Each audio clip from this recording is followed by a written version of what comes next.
Hello, I'm LaTonya Turner. As you've just seen, Nashville and Tennessee face some serious issues regarding our children's health. This program launches a 3-year effort by Nashville Public Television to raise awareness and start a community-wide conversation on this topic. And to help us begin this conversation, we've invited 4 healthcare professionals into the studio.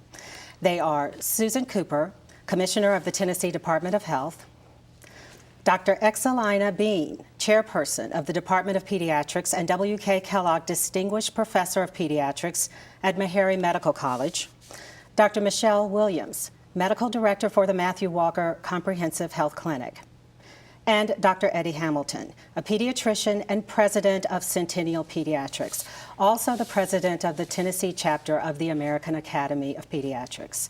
Thank you all for being with us today. I want to begin, now that you've seen the program, with this question. Are we in a state of crisis with children's health in Tennessee? Let's start with you, Dr. Hamilton. Well, first of all, thank you for having me. I think this forum is just what we need to address this issue.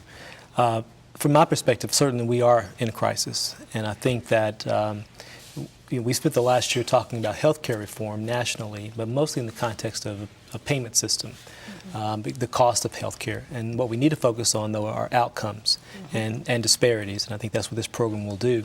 I recall when I started my practice 20-some years ago, we saw life-threatening conditions in children, such as meningitis, on an almost daily basis. And so with the changes over the last 20 years in terms of vaccine-preventable diseases, technology advances that we've made tremendous progress in healthcare, but we haven't really focused on some of the outcomes that we're going to talk about in this session. And so it's clearly a crisis because that gap is getting wider every day. Okay. Dr. Bean, what do you think? Well, I think that it's, as was pointed out, 50% of all of healthcare dollars in this country go to pay for preventable diseases. And those diseases have their antecedents in childhood.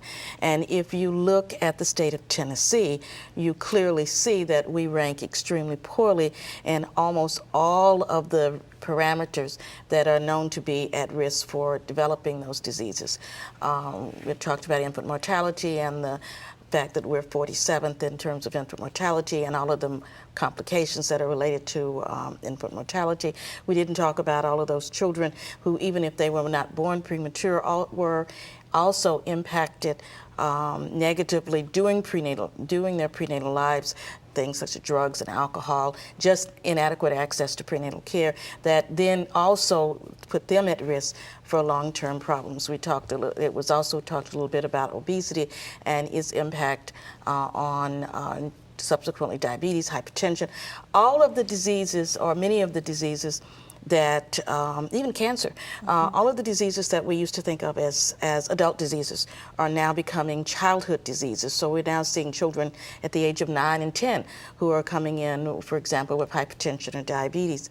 So that if you look where the state of Tennessee ranks on every single one of those health indicators that I mentioned, then we're at the bottom. We're the 47th, we're the 48th, we're the 46th in terms of nationwide, in terms of our rankings.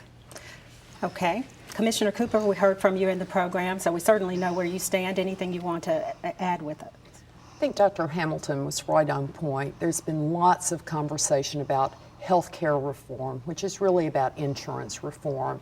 And what we need to do is change the conversation to health reform, because we know that the health of a child, the health of a family, the health of a community is more than just that one-on-one interaction in the patient-provider office. Place matters. Where you live matters. Your education matters.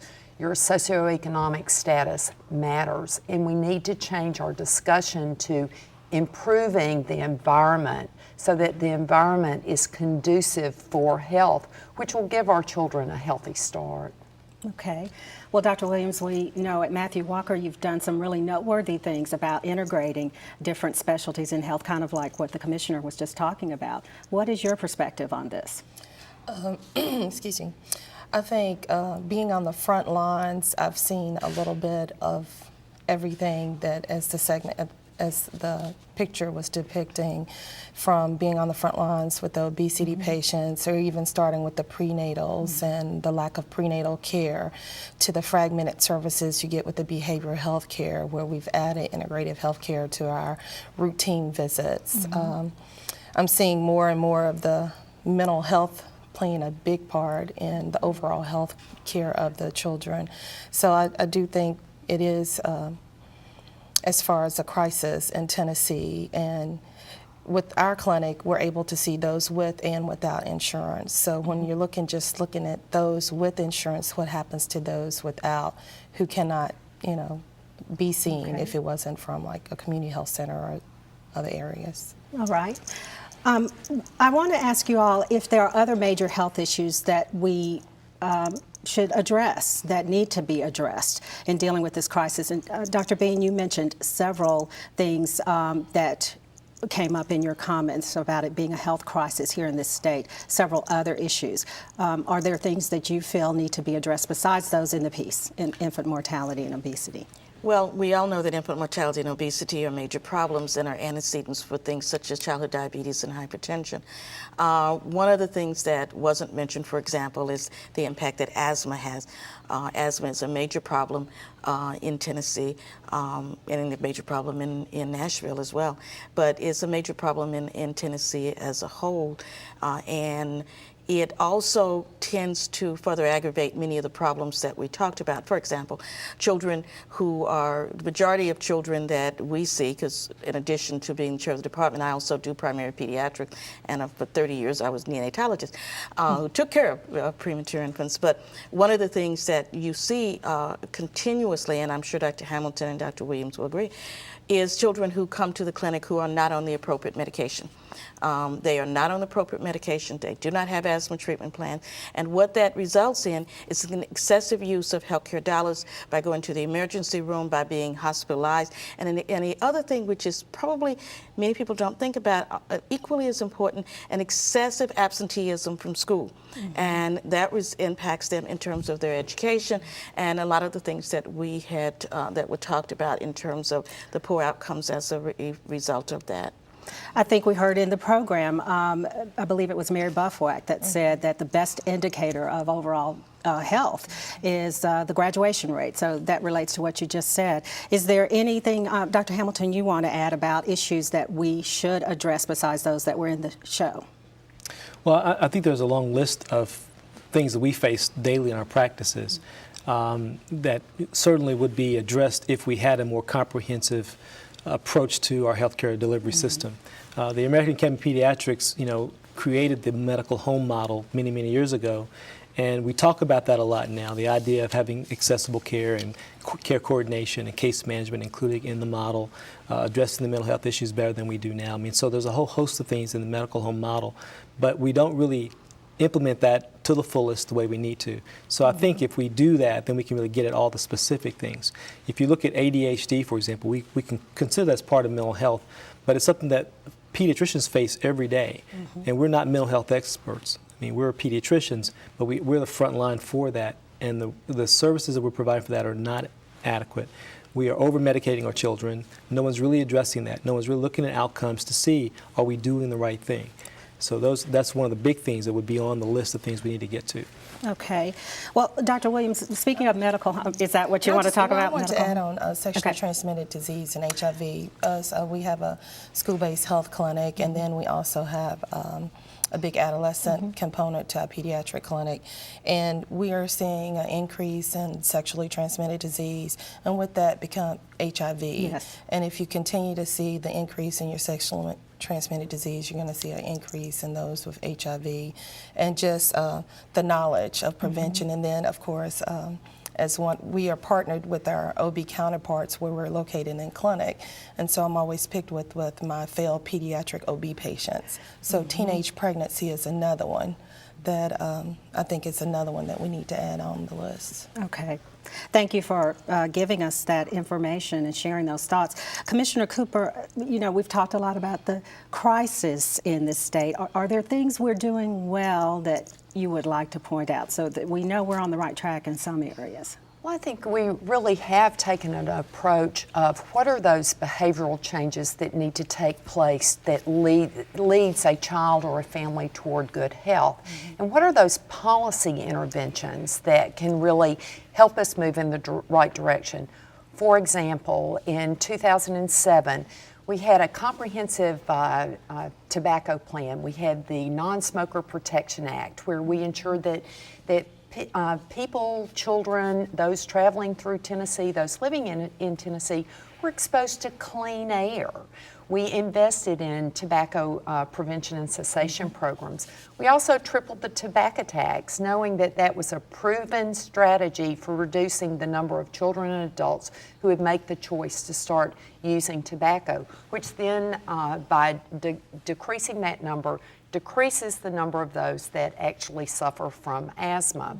When you think about obesity and diabetes, we had Get Fit Tennessee. Again, community investments in addressing strategies for the prevention and or treatment of type 2 diabetes, reaching back to physical activity and better nutritional choices. And do immunizations fall into that category? Immunizations. We actually moved from 22nd in the nation to 4th in the nation for the number of children who were fully immunized between the ages of 19 and 35 months. So there are some good things happening, but they're happening in pockets oftentimes.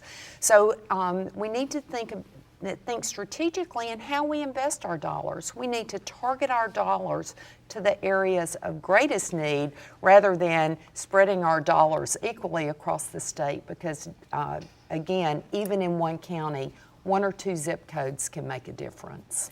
That's so true, and we just found out about a study that looked at county by county in Tennessee, how the counties are doing, and there is a wide disparity with Williamson County being at the top and Davidson being, somewhere near the upper third, and then of course more rural counties are the ones that seem to be the lowest. You've talked, all of you, about disparities, and racial disparities being one category, socioeconomic disparities. Dr. Hamilton, address how that impacts this. Well, I think that the Commissioner touched on the idea that we need to have all the stakeholders at the table addressing this issue to really be effective. Because what we've done now is we've created an issue where it almost appears that this is a black issue or it's a poor issue, it's a class issue. It's really not. Our whole society is affected by this. So, and I think that's why this crisis is more what I would call a silent crisis, because those of us who have means or are able to do well don't really know what's happening in Shelby County or in certain segments of Nashville. We don't really know. And so we have to understand that when we have these poor outcomes, poor infant mortality, high dropout rates, it impacts all of society because those same children are going to be performing at-risk behaviors, resulting in teen pregnancies, resulting in higher crime, higher drug use, all the things that all the taxpayers end up subsidizing over time. So it should be easy for us to understand that better health is cheaper than poor health, but we haven't really gotten a grasp of that yet.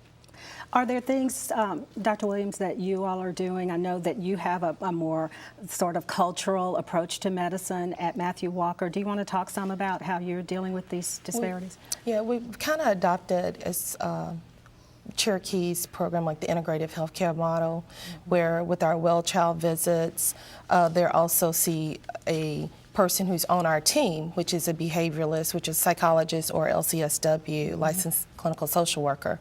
And with that, they're able to address any type of depression, any type of needs for ADHD. They have to see this behavioralist. So everyone who is a patient. Everyone who's a patient. Sees the behavioralist. Including parents, including the kids. But just in the pediatric clinic, yes, every well visit. And mainly when the kid is under 2 years of age, it's really the mom's concerns, her parenting skills, the stressors in her life. Is she able to keep formula for the baby or, food on the table for the kids? So that's been a big, I think, a big improvement. And they don't see her as they're going to a separate clinic to see a psychiatrist or a psychologist. They see her as part of the team. We work in the same room. I go see the patient, or she'll start on another patient, and then we flip-flop. And it's really, I think it's kind of helped us out in its team building, and that way she can take them on if they need more one-on-one, one-on-one or a more 15 minutes or 30 minutes, another appointment to address certain issues, then they'll follow up with her, but they've already made contact. Have you seen an impact from that? Can We've you seen talk a about big that? impact, especially, and another one is our prenatals. We've able to capture those people with postpartum depression early by just doing simple screenings, Edinburgh screen, where we'll screen them while they're pregnant at 36 weeks, and then we screen them in pediatrics when they first come in, and then at a month of age, when the child is a month of age. And we've caught a lot of postpartum depressions. We've also had people who we've had to commit because they're homicidal and suicidal. And so that's a big area that we've caught our prenatals, and they're required to go. So therefore, it's not, we can go if we want to. If you want to be in the program, you have to go. And so it's not their choice. Now, sometimes I know there are cultural differences in how people perceive behavioral medicine. So how do you address that? Do you encounter that? Yes, we encounter that. And when we first started that out, our African American patients, when you send in a social worker in there, you're automatically criticizing them of something or trying to take away their child or something like that. It's a negative connotation from very negative connotation. And then with our Latinos, they won't talk. They clam up. That's just not something you go to. You don't talk outside about the house. And so what we've done is, like I said, just kind of changing her title where she's a behavioralist and not saying she's a social worker. And everybody sees this everybody person, sees so her. it's not like you're stigmatized or whatever people might perceive. Right, and with the OB program, you have to come in, on your first visit, you have to see the psychologist or the behavioralist, you have to see the doctor, you have to get your labs, you have to see the OB coordinator, you have to see the dietitian. Okay. And we did include a dietitian, and we have a WIC program too, so you have to see them, sign up.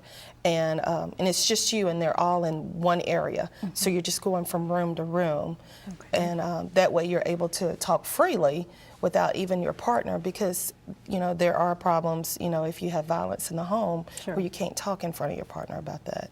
So just having that secure area to talk to the psychologist, and everybody does it, makes it normal. Okay.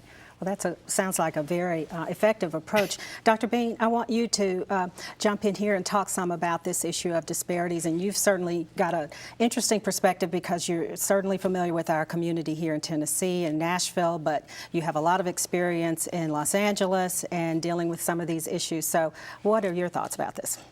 Well, we all know that there is a major healthcare disparity. We've talked about the issues related to infant mortality. And I think infant mortality is an interesting one to discuss around the issue of healthcare disparities. You can approach it from the point of view that it's a fact. And then you can ask the question of why. And this is we've asked that question for years and years and years. And Dr. Liu, for example, whom I worked with when I was in Los Angeles, talks about the historical or the almost hereditary component of it almost being built in your genes in terms of racism, et cetera. You can look at it in terms of, well, that's the fact. So what do we do about it at this particular point? And I think there's some very creative programs, especially that have been going on in Nashville and in Tennessee. In fact, the first program started in Memphis with the issues related to centering, with taking into account the cultural issue that perhaps some of the disparity is related culturally to the fact that many of the populations, African Americans as well as Hispanic, and even Arabic, we have a large Arabic population, Somali primarily, but also Kurdish, that they don't trust the healthcare system. And so you bring the community, in a sense, into the healthcare system by essentially creating a community for these pregnant women. Community within the community. A community within the South. We make them their own community, and we make them, help them or make them part of the team providing their own health care. So they work together. And the trust is there.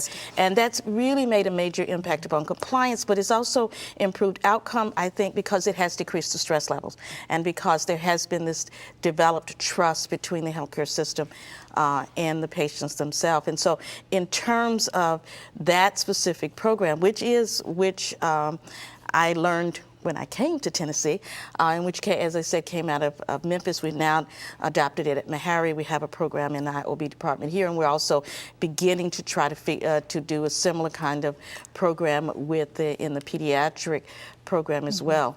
And while I have the forum, I would like to talk a little bit about something else, and that's the issue that one of the unique roles Meharry plays is that we are a medical school, which means that we are therefore involved in education.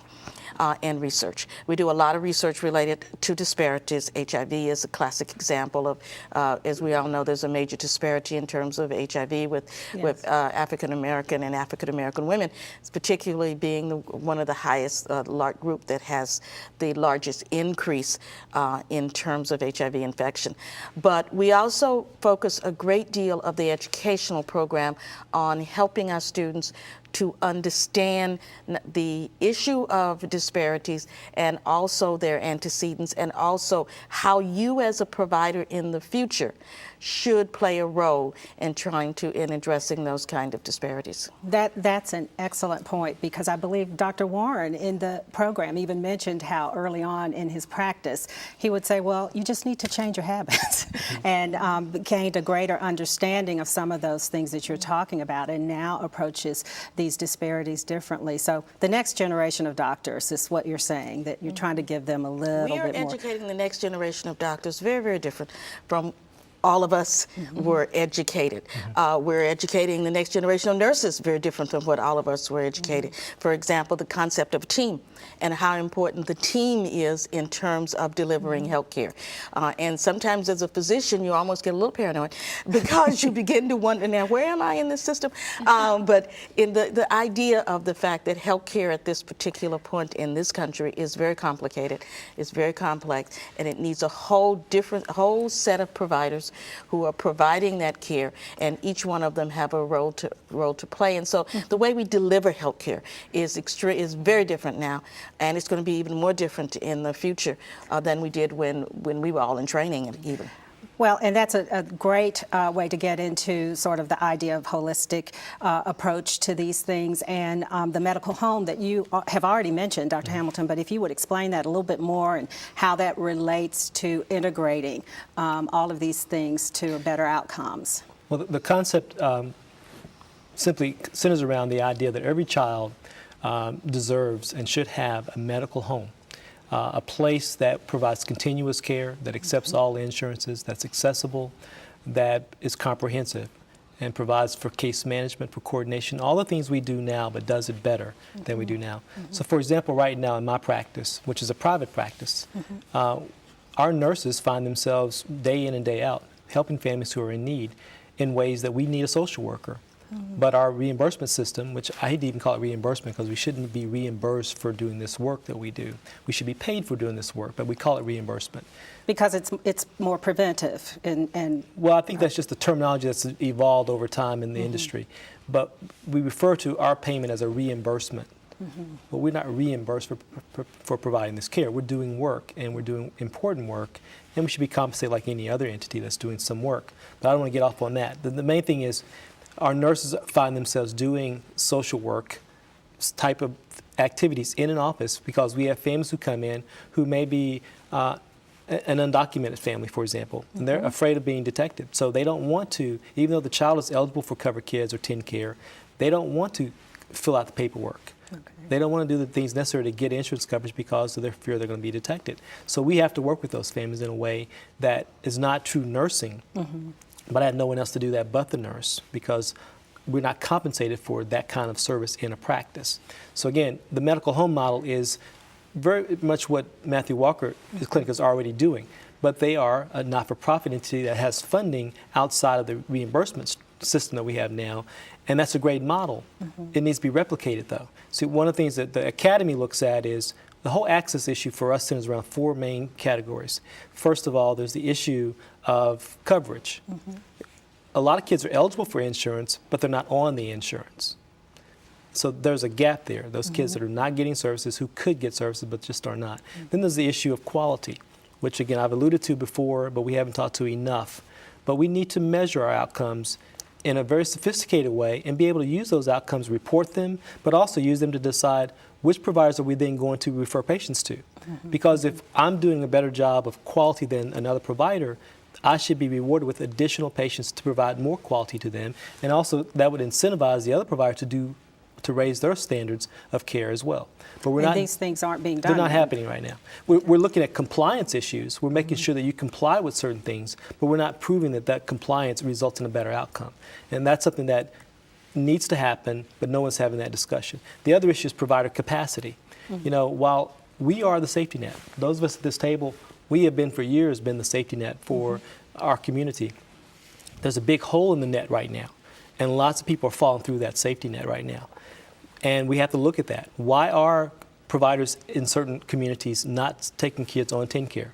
Well, we know it comes down to mainly reimbursement issues, but it's also class and race issues that we haven't really touched on here. But there's an issue there that's undergirding the system that we have now. Needs to be addressed. And then the last component of that is patient education and outreach. Matthew Walker is doing a great job of doing that. Centennial Pediatrics may be doing a great job of doing that, but by and large, when we see a 13-year-old pregnant teenager, what are we doing to keep it from being 18 and now having 5 kids that are all being subsidized by our tax dollars? We're not doing a good job of educating that child and providing the kind of outreach we need to keep that from happening again. Because the system right now doesn't understand the benefit of dealing with that on the front end far exceeds what you're doing on the back end right now. We tend to be in a reactionary mode of dealing with the problem later instead of dealing with it now.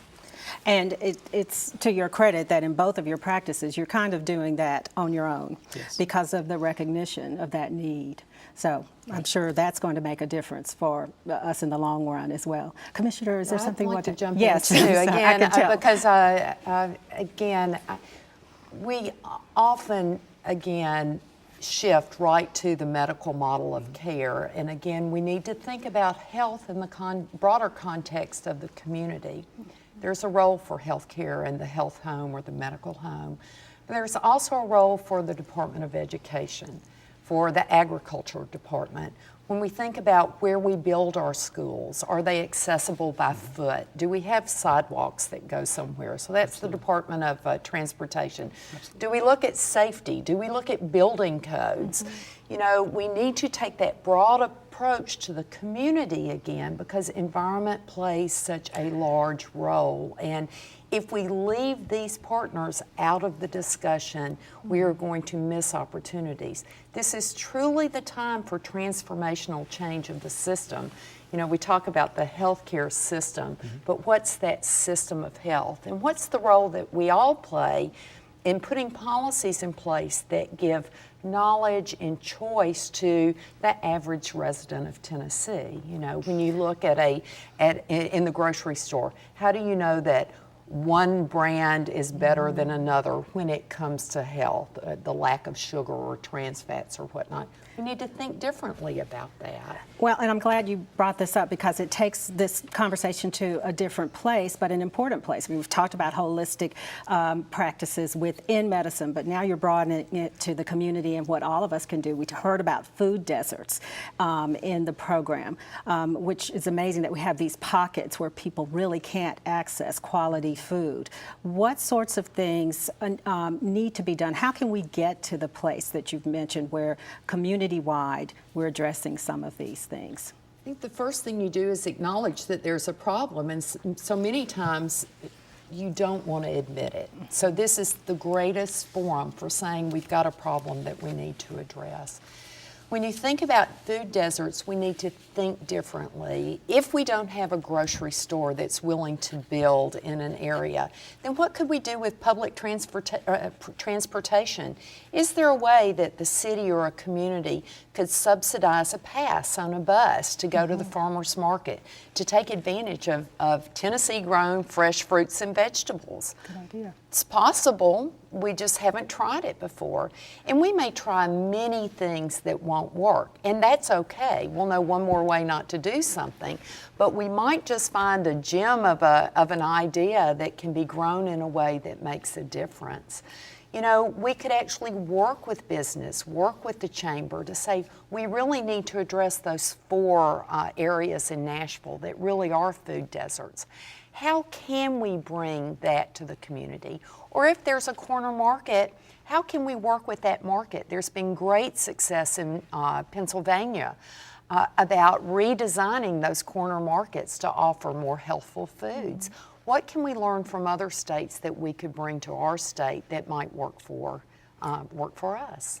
Making them accessible as well as affordable, because that is another issue around buying the cheap junk food versus maybe a little bit more costly but healthier foods. One of the things we want to talk about before we end is what can individuals do. We kind of heard from the commissioner about some community ideas, but a lot of people will say, you know, I want to help with this. What can I do to help my neighbors? What can I do to help within my own home? Let's start with you, Dr. Williams. I say, what can you do to help? Like it's already been said, is to acknowledge that there is a problem. And I think partnership is a big thing, to see who your partners are. I mean, if you, as she was talking about, if a grocery store doesn't want to go in that area, then why doesn't it want to go in that area? And I think, you know, if it's a violent area, a high crime area, you know, partnering with the different you know, the government, the police department, and starting from there. Why wouldn't they want to go in there? And okay. I want to give everyone a chance to weigh in on this. Yeah. Commissioner, anything you want to add? She talked about partnerships. Start where you are. Everyone can do something. Move a little more, just change one thing in your diet, and then have some family time. You know, let's build social capital along the way. And there are free tools out there, you know. Get Fit Tennessee is free to any Tennessean out there that wants to use it. But just start where you are. 5 minutes today, 10 minutes tomorrow. Soon you'll have a healthy family. Strength in numbers, too. Absolutely. Doing something together always makes it a little bit easier. Absolutely. Dr. Bean? Well, I think building on what everybody else has said, you're talking about partnerships, you're talking about recognizing there's a problem, but you're also talking about advocacy. We're not asking you to change the world, the whole world. We're asking you to look at where within the context that you are, whether it's in your home, whether it's at work, what you can do to make a change. We're also asking you to hold people accountable. We're saying to you, hold your public officials accountable for how they use your tax dollars to promote how you live and for you to have a healthier life. Hold your physician accountable. Hold your schools accountable for educating your children. Hold the public transportation accountable for making sure you have access to public transportation to get where it is that you want to go to. And utilize whatever resources are available in your community, whether it's your churches, whether it's your school, whether it's the community parks, centers, whether it's the community center. and Be aware of we have wonderful community centers in Nashville. We have absolutely wonderful community centers. Take advantage of those. We have great public health centers. Get your H1N1. I mean, I have no objection to you going to the clinic, the local pharmacy, but you could go to the health department for free. I'm just saying, know what's available to you in your community, take advantage of them, and hold people accountable to make sure that you do have services in your community if they're not there. Okay, being well informed and holding policymakers accountable. Dr. Hamilton, what can we do? Well, very well said. I think that this is a very complex problem. I think you've set the stage for your next program. When we talk about what can individuals do, this problem is bigger than any one of us, and it takes all of us to address this. I think for me, the role of government should be in our society to empower its people and to protect its people. And so coming out of this, we need to be empowered. And particularly in our community, in the Black community, we haven't really touched on the whole idea of institutional racism, but that is at the core of all of this. When we look at where we are in terms of crime, poverty, health outcomes, education, dropouts, and everything you look at, every statistic you look at, we are doing so poorly and the gap is getting wider. The solution is not going to be someone coming in and saving us. The civil rights movement has been fought, and it was fought more on a social and moral battlefield, but we need to look at the economic part of this now. economic empowerment within our communities. If we have those stores, they need to be owned by the residents of those communities. They need to employ the people in those communities. They need to export and not simply have products that only can be used in their communities, but they need to have a competitive advantage that allows those products to be of use somewhere else, because that's the key to additional economic growth. Well, those are great ideas, and I think the thing that I like about ending with this is they are things that people can see themselves doing. They are attainable. It's not all about medicine. We appreciate all the medical work you all do, but it's certainly more than that. And so the people watching this program can now take some of these ideas, implement them in their communities, but also talk to their policymakers, talk to the people that can help change policy, so that we can all have healthier children, not too far in the distant future. So I want to thank all of our guests for being with us and sharing your thoughts about this health crisis, as we all agree. You can learn more about the children's health crisis on our website at wnpt.net/children's health. And stay tuned to NPT for continued coverage of this issue. And we want to hear what you think. Write to us at tv8@wnpt.net or call our viewer comment line 615-259-9326. Thank you for watching, and thank you all again.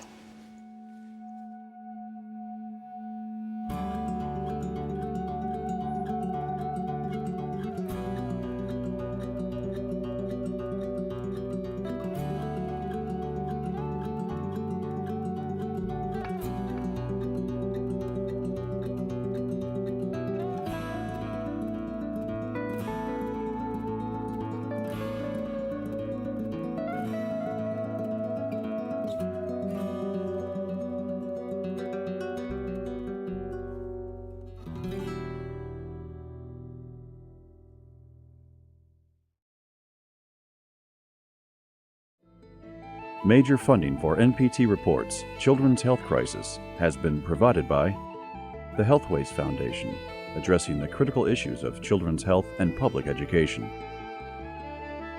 the Nashville Healthcare Council, the Monroe Carroll Jr. Children's Hospital at Vanderbilt, getting children well on their way, Vanderbilt University's School of Medicine, Department of Pediatrics. Additional support provided by the Orrin H. Ingram Fund